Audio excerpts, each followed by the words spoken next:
Here we go. 6502 today. Get started building your brand on social media. Success is defined differently by every individual. Some have never even considered what it is. I hope when I get older I'll be successful. What does that even mean? Money? Cars? Big house? On this show, we strive to look at it a little deeper, learning from successful individuals on what they believe success really is and how to obtain it. Everybody, enjoy the show. This is Shaping Success with Wes Tankersley.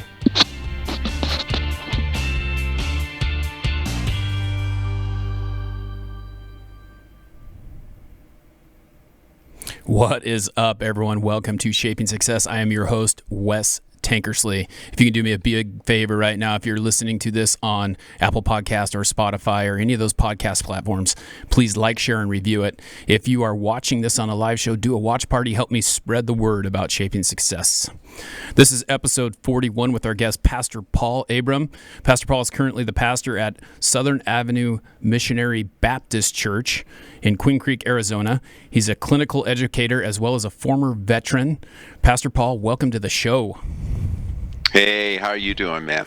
Very good. I'm glad to get to talk to you and hear that voice and, you know, kind of get my audience to hear your message. It's really good to have you on. Oh, thank you so much. Good to be here. Yeah.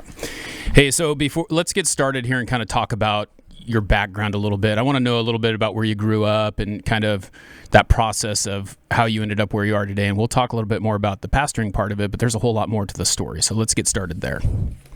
All right. First, let me thank you for having me on here. You know, I'm a follower of you. I like looking at your content, always motivated. So that's cool. This was an automatic like, yes. Background with regards to me. Cool story. My mom and dad basically decided they were going to leave cold Wisconsin in the probably late 50s, early 60s. And they were going to move to warm California because it's the place you want to be. So they loaded up their vehicle and they decided in the summertime that they were going to come through Arizona to California and make that their home. Well, it was summer. The car overheated.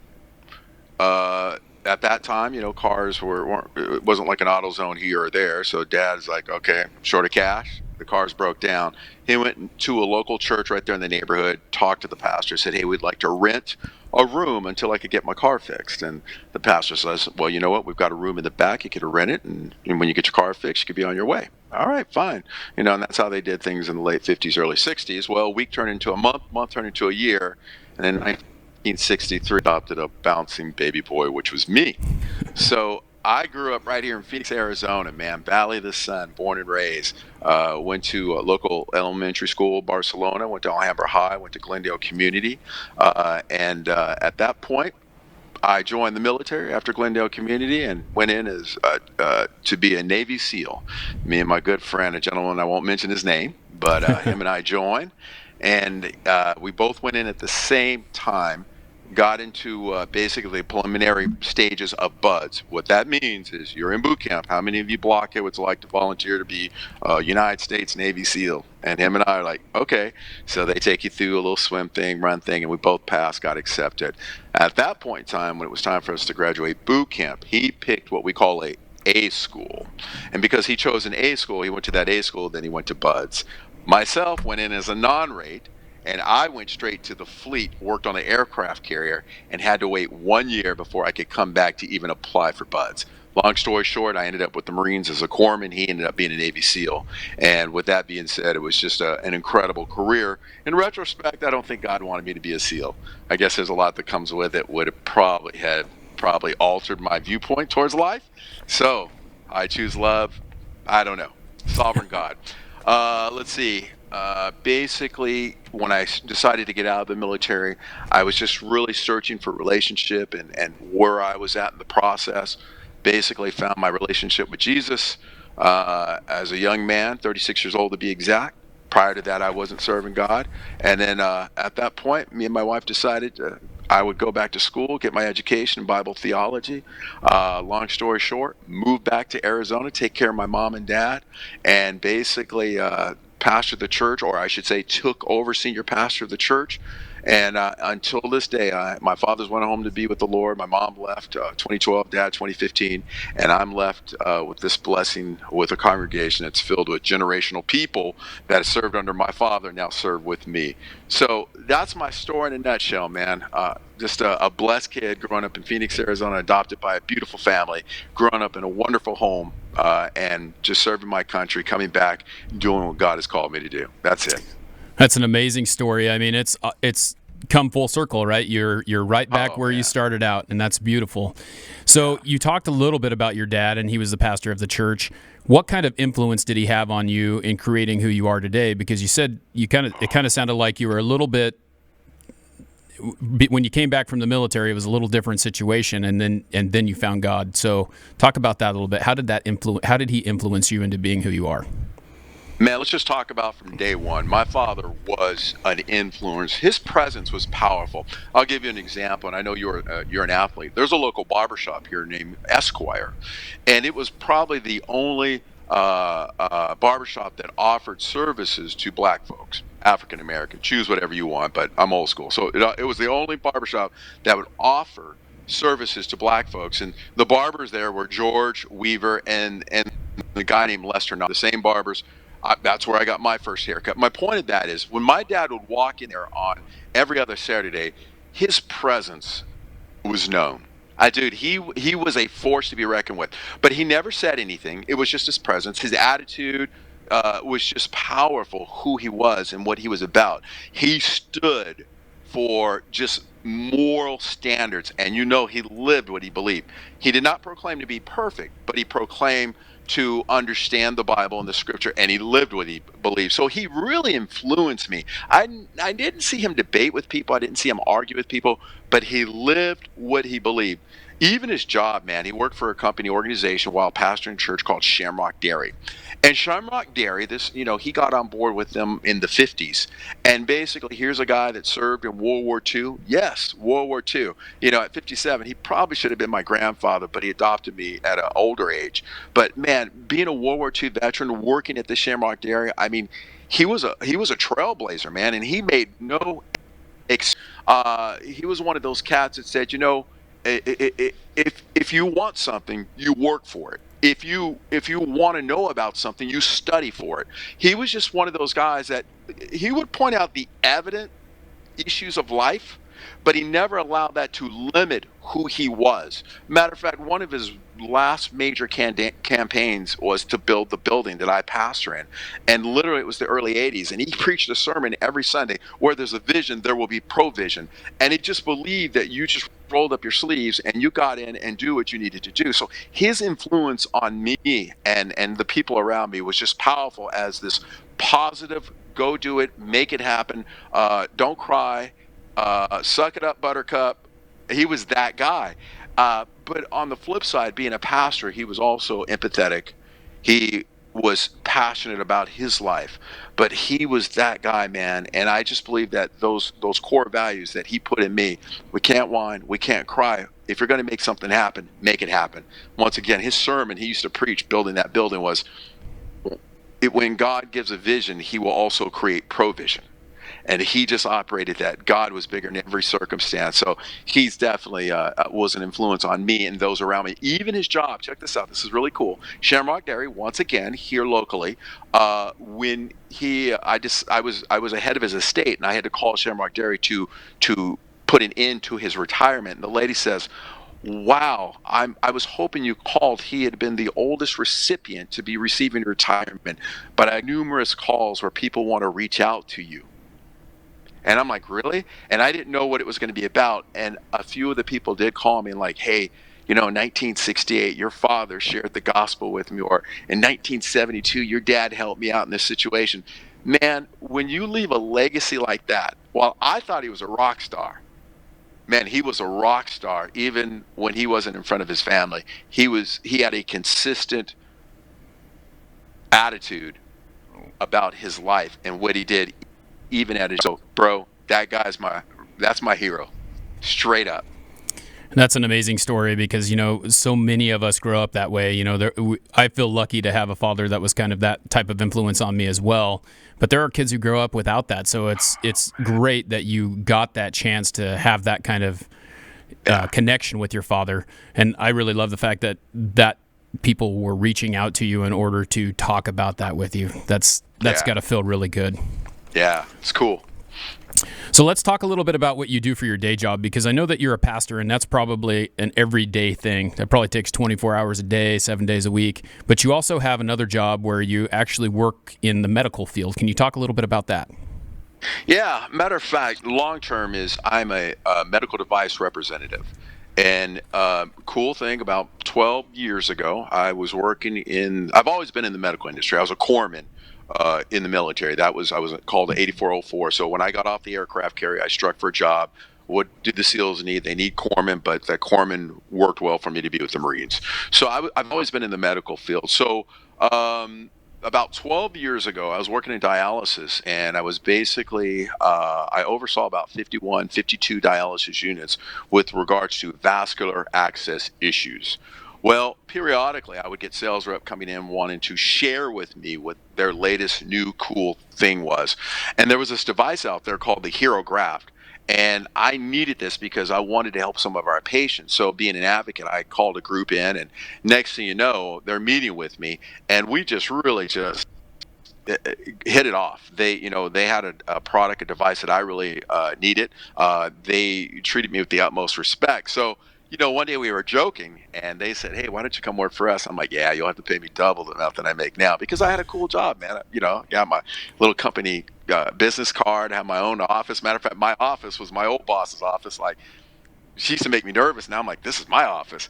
And, I was just sort of full of myself. And so 12 years ago, well, 12 and a half years ago, I was on the beach of all places, on vacation, Coronado Island. Matter of fact, I'm out there with my son. We're watching the SEALs train because I'm still living the dream, even though there's no way I'm going to be a SEAL. But we're out there watching the SEALs train, and my phone goes off. And I said, "Hey, this is Paul." And it was a guy named Roman. He said, "Hey, Paul, Roman from Hemisphere." I said, "What's up?" He goes, "We're going to double what you get paid, and we want you to come work for us." I said, "What?" I looked at my wife. I'm like, "They're going to double my pay." She's like, "Take it." And so I got on board in medical device, and I, right off the bat, bro, became a representative of this device. And man, I tell you what, it was the first time I got a commission check. I thought everybody I understood salary, and that was fearful to me. I understood people getting the hourly wage. That was normal to me. But when I got my first commission check on selling our device, and at that time, I think the device was 2,400.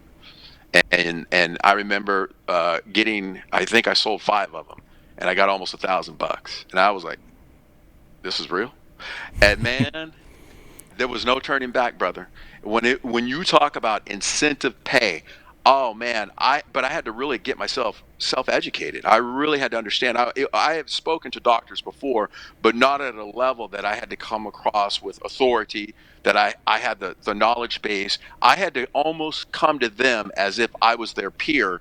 Well, bro, my education is Bible and theology. Dialysis I learned on the way, and basically being overseen in a managed position, though dialysis unit, I didn't speak to physicians in an imperative way. So I had to really prepare myself. But man, it became fun. Where I was going into USC, Stanford, USC, Duke, and I was in the OR with physicians. Mind you, I can't touch the patients, but I instruct them how to put our device in. I articulate and communicate the whole process. And then it got to the point where I was speaking in front of physicians, in front of people, in front of nurses, in front of technicians. I was putting, bigger dinner meetings together. And still at this present time, this is pre-COVID. Now that we are in this COVID situation, I'm doing a lot of course, Teams meeting and what we're doing right now, and still get the same high, same thrill. I was up this morning, 4:30, working with a physician in Chicago via the rep that was in the room, talking them through the process. So, man, my job is a blast. Medical device rep with a clinical education background now. So I clinically educate, talk, and just bring this medical device to the table, and been a part of introducing some other new devices that are going to be changing the way we do medicine in certain parts of the nation. So, dude, I got the primo best job. And I like that because you're able to, one, you get to help those people do that, but you also get a chance. I think I've heard you talk a couple times about praying with the individuals who you're helping sometimes and getting to minister to them as well. So you've kind of got the best of both worlds. You get to do everything that you want to do at the same time. Well, that's the point of that platform, man. I asked God if, man, give him at one point in Southwest Airlines, I almost had 1 million points, from flying so much. So, yeah, why not? God opened up that pulpit. Why not, man? I've had the greatest conversations in the plane to the OR to, just out for dinner. Absolutely. Just living what I believe, bro. That's all. Yeah, and we're going to talk a little bit about this now. So I found you on TikTok. I got on there in February of last year, and it was just interesting because you start getting kind of popped into it, and not necessarily, like you see a pastor on there and you follow a pastor because, you're interested in that kind of thing and whatever, and it just kind of melds everything together. And then I started listening to some of the verses you're talking about, some of the scriptures you're talking about, and it's more than just that. And I really love the way that you relate everything that you do to life in general, because that's really what the Bible's about. It's helping people to understand how to use that in their life, and you do a great job at that. What can you talk about? You have this I Choose Love kind of movement is what I like to call it. Can you tell us a little bit about that and why you chose to go with that? Oh, absolutely. If we're going to be very transparent, corporate America can be a tough environment. The world in general can be a tough environment. You just have so many things coming at you, and so many personalities, and so many different people. So let's ask your question 2 different parts here. The TikTok thing. Well, November of last year, one of my kids turned me on to TikTok. I didn't know what a TikTok. Matter of fact, I got made fun of the first month because I would enunciate it the wrong way. I would call it Tic Tac or whatever the case may be. And, my kid's like, Dad, it's TikTok. I'm like, okay, cool. So I was in Wisconsin, believe it or not, on business. And so she sent me this TikTok video of this kid who was in the back of his dad's pickup, and he was backing up. And as he was backing up, he was making that noise, beep, beep. And the closer he got to the garage door, he was like, beep, beep, beep, beep. And dude, it was super corny, but I laughed. And remember, I'm a road warrior. I'm usually somewhere in the nation Tuesday through Thursday. I go do my job. I grab something to eat. I go to my hotel. I call my whole family, and then I'm there in my hotel. There's only so much TV you could watch. So here's this TikTok and this video. So I started going through TikTok, and I started like, this is pretty interesting, man. And I'm like looking at what kind of folks are on it and what they're listening to and and so I made my first video, and it was more of a motivational video than anything. I was like, I'll throw it out there, and I think I got 2 likes, maybe 3 views, and I'm like, all right, cool. And I just kept doing it. But here's the second part of your question that I'm going to answer, the I Choose Love part. I think it was a few weeks later, and I'm not quite sure, it might have been a couple months. I was flying out of Texas, and I remember being in my black scrubs, and I remember just all of a sudden getting my phone, and I look in the camera, and I said, hey, and I'm paraphrasing because I can't remember exactly, but I said, hey, I love you, man. Oh, I don't care about ethnicity. I don't care about that. I love you.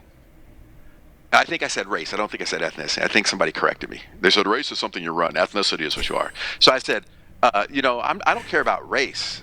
I love you. And that right there, man, did something crazy. That started like, brrr. I mean, I woke up the next day and that thing was like, boom, boom, boom, boom, boom.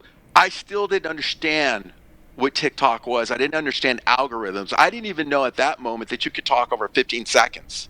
That just shows you what I didn't know about TikTok. But that video right there let me know that for the most part, people want to reciprocate love. For the most part, people want to be respected. For the most part, people want to be treated as they want, as they want to treat you in a certain way, and they want to be treated a certain way. And it just came to the point where, what was I going to stand on? I'm a pastor, yes. I'm corporate America, yes. I have some type of ability to motivate people, yes. But what is it that I can do? And if you remember, November of 2019 seems like eons ago. because we've been through now pandemic.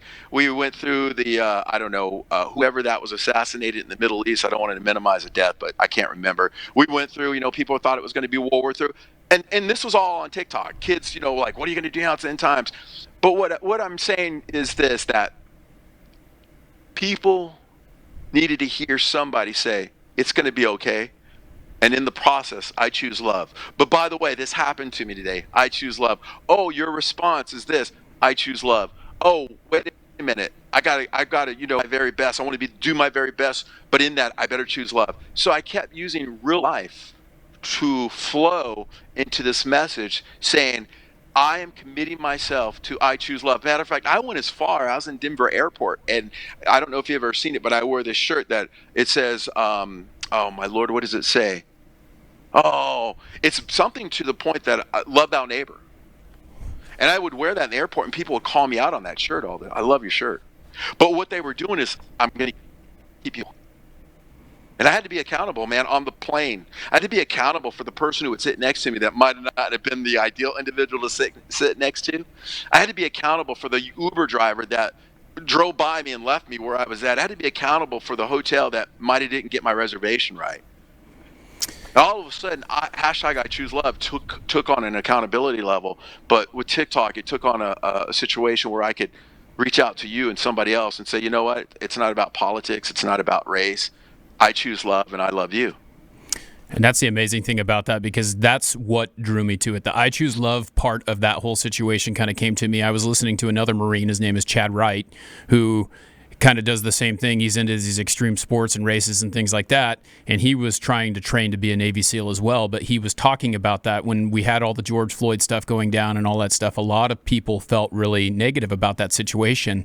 And they asked him what his viewpoint was on that. And he said, this is the only thing that matters. And he said the Bible verse that love thy neighbor as you love yourself. And that's really what it is. It's choosing to look past that and only love the person as an individual. So that's what kind of drew me to that message.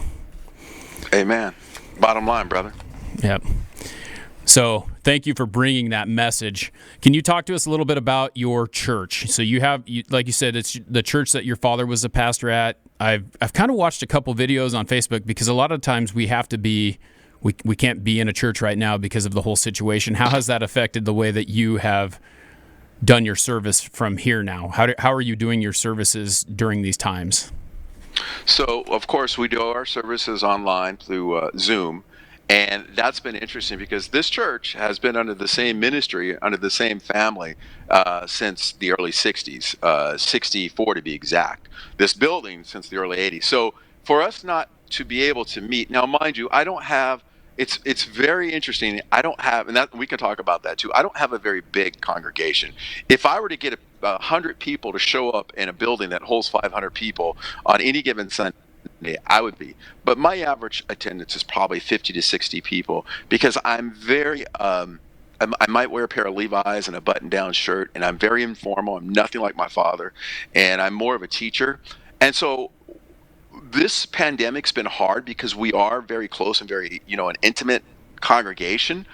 But however, we have lost 2 members because of COVID.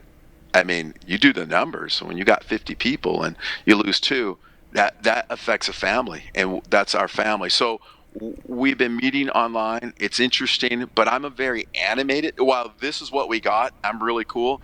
To see our service is to see it in person, because, man, I have been known to walk on pews and, do crazy stuff, and I'm very animated. I get really, I don't want to use the word fired up, because I think that's more baseball or football.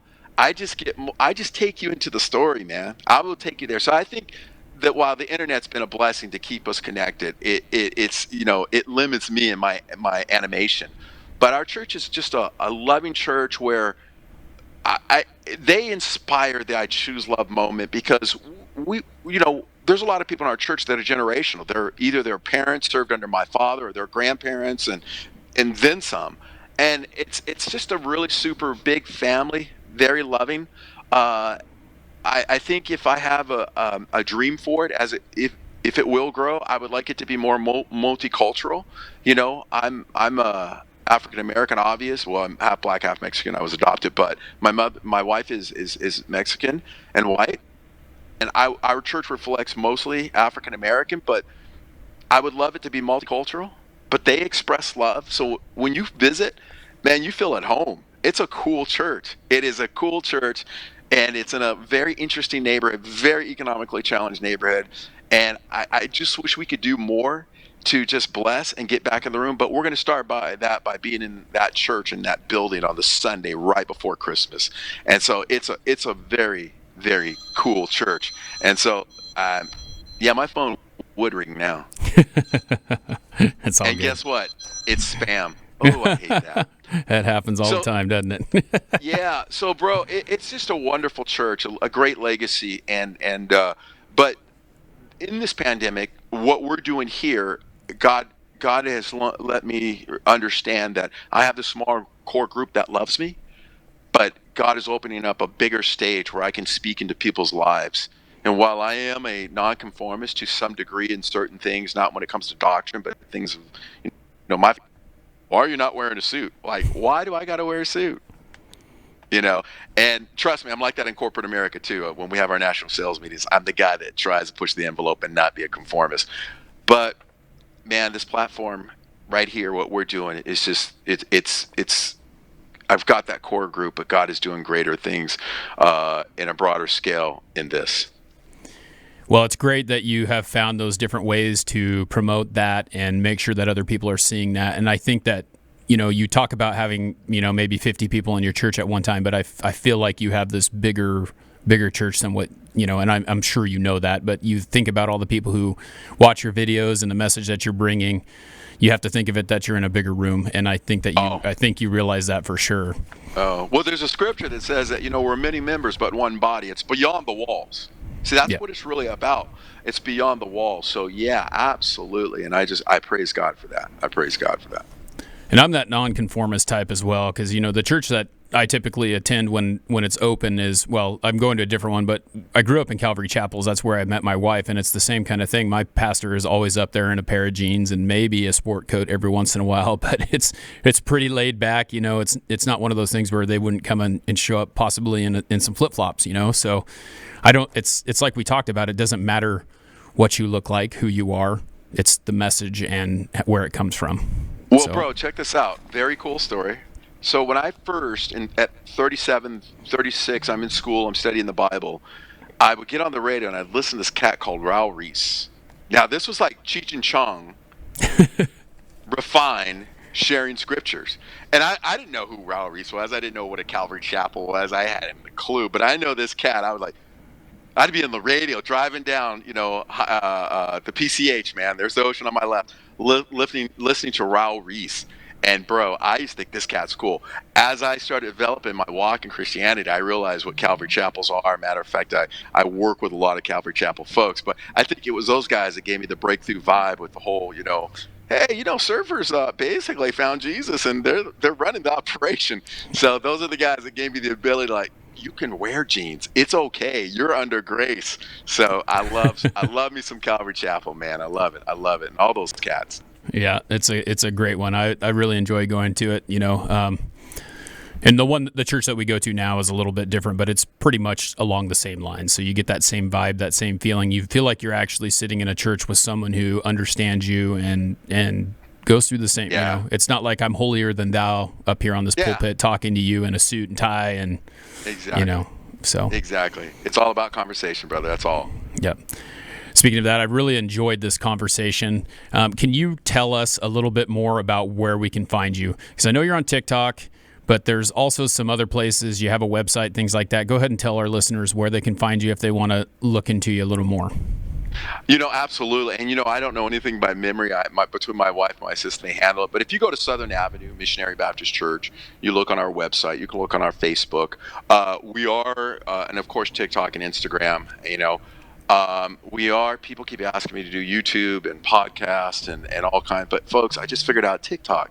So for me to do all that, it would take a little bit more, pastoring and working a full-time job. It's a little tough. So eventually, if you can just find me on TikTok, go to my link tree. I think that everything's put in there that you can sort of find where we're at, navigate, and see what we're about. And we'll have some things to come when it comes to podcasts. And I'm even putting out a what do you call it? It's sort of marriage counseling, but without having your marriage blow up. It's sort of a fine-tuned tune-up for folks that say, hey, you know what? We don't need counseling, but yeah, let's all talk about it and see what we can do. We're going to be bringing that out here soon in 21. So yeah.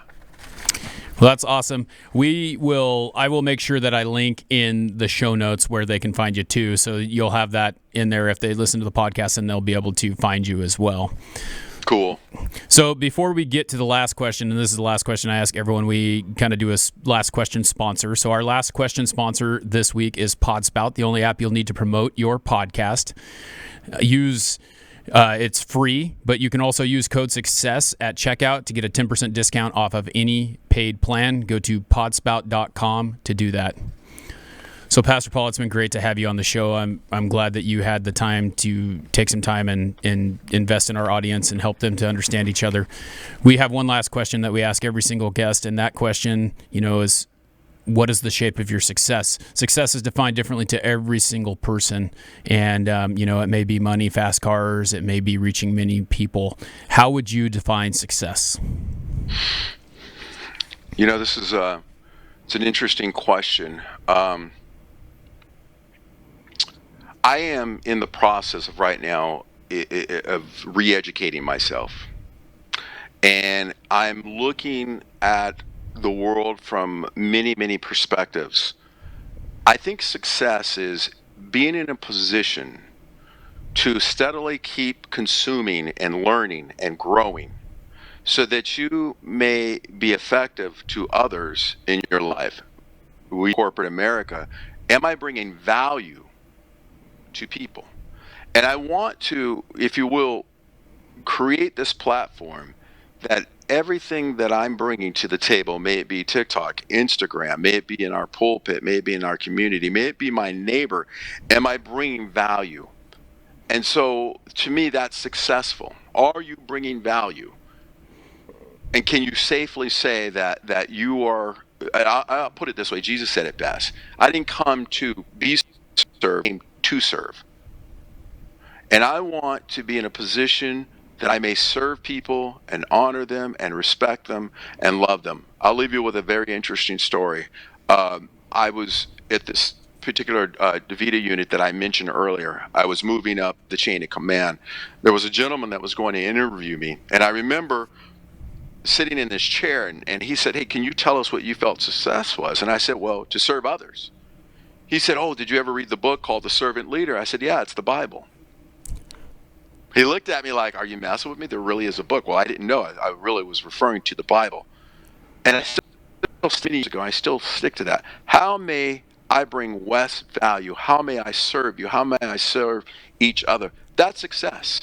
And in that, I just believe what you sow is what you reap. I believe everything somehow God takes care of. But all I want to do is to serve others. That's success. Well, I think that you're doing a great job and you're bringing a great message to a lot of people. So continue doing that. And I just want to thank you again for taking the time to be on the show, and wish you nothing but luck in those endeavors. So thank you again. My pleasure. Thank you for having me. Yep.